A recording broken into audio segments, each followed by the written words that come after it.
Konnichiwa, it's Yupi. Today I'd like to show you what I made for my baby's 100th day celebration. She's an American and a Japanese mixed doll living in US, but we want her to experience Japanese culture as much as she can, so we celebrate her in the Japanese way. さあ、始まるよ!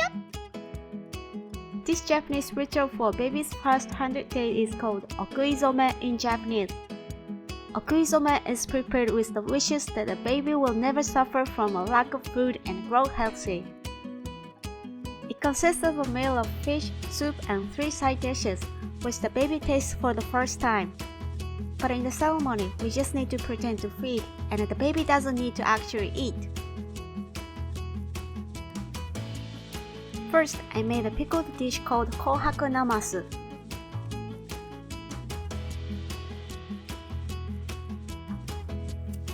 Kohaku means red and white, referring to the colors of the ingredients, carrots and daikon radish, which symbolize celebration and good luck in Japanese culture, and we also cook it for New Year's meals.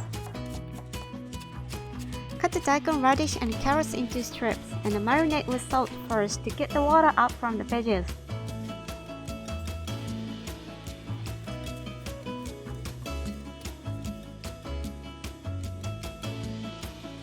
Squeeze the water out and marinate with vinegar and sugar.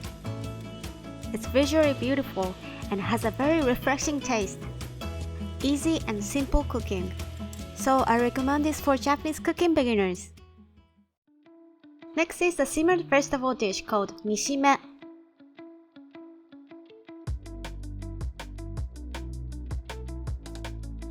It's better to cut the veggies into decorative shapes for celebrations in Japan. So now I'm cutting the lotus root into flower shapes. Make V-shaped cuts between 2 holes for the entire outside of the slice. Alternatively, you can do the same V-shaped cuts before cutting into slices, and it might be actually easier. This lotus root flower cutting is not too hard, but the next carrot plum blossom cutting is quite difficult. This jelly looking thing is called konnyaku, and it's made from a kind of yam root. It's low calorie and a high fiber ingredient, so it's healthy. This is a bamboo shoot, and I bought the one which already been peeled and boiled with water, so I just cut into 1-bite sizes. These are dried shiitake mushrooms. I used these dried shiitake mushrooms, but since they're too thin, I couldn't do any decorative cuts on these. Each ingredient in this dish has a symbolic meaning such as good health, growth, longevity, etc. So it's good to have a lot of ingredients for okuizome.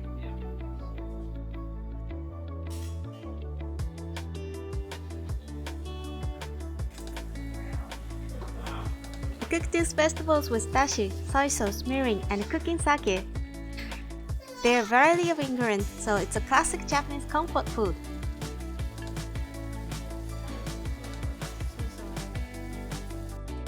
Next dish is the salted grilled sea bream called tai no shioyaki. I got this medium-sized sea bream that is already been gutted and cleaned by the fish market. I think my baby was as small as this fish when she was born, and she grew so much in 100 days. In the next few clips, you see the prep for fish grilling. If you don't want to see the inside of the raw fish, please skip to 428. Season the fish generously with salt on all sides, including the fins and tail. Usually we cook this kind of fish in an oven for about 30 to 40 minutes, so the fish fins would burn, but covering the fins and the tail with salt would prevent them from burning, and it'll look more appetizing when grilled. Then I also cover the fins and the tail with foil to protect them from direct heat in the oven. Even these little fins.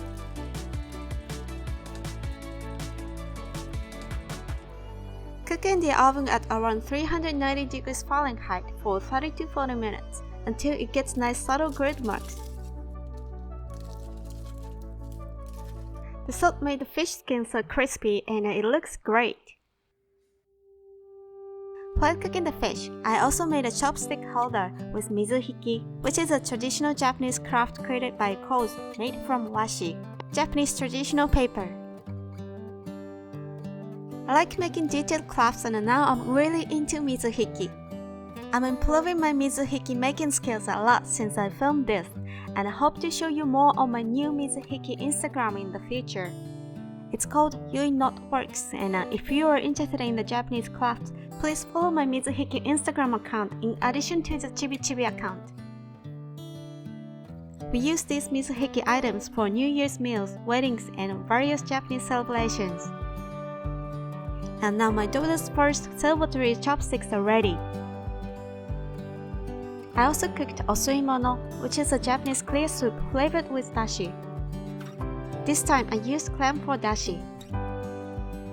Then I made this leafy garnish with the Japanese herb, mitsuba. Making this knot represents wishing for wonderful fate and happiness, so it's an auspicious design. Finally, the last dish, the red bean rice, sekihan. But I just used this microwavable red bean rice since it usually takes quite a lot of time to cook. This is made with mochi rice, so it's sticky and tasty. Now time to save all the dishes. I bought these okuizome set bowls from Japan since it's hard to get them here in the US. Also, we usually prepare smooth small stone, hagatame, for okuizome, but of course not for eating. Use this stone as a symbolic item to wish for them to have a strong teeth like a stone. But I just had a small pickled plum instead of the actual stone since I couldn't find a good one around my house. Finally, it's done! I cooked a lot of dishes, but I'm most excited about this simple grilled fish to eat for myself after the ceremony.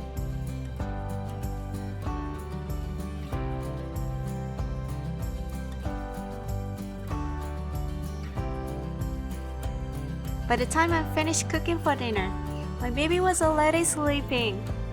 But it's okay, she actually doesn't need to eat and we just need to bring the food close to her mouth or do a little touch.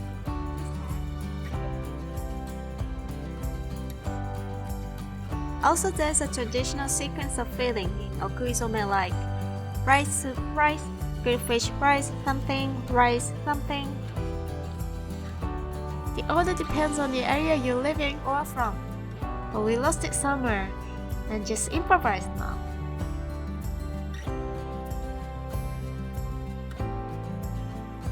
That's the end. Hope she grows healthy and experiences a lot of happiness in her life. Thank you so much for watching. See you again. またね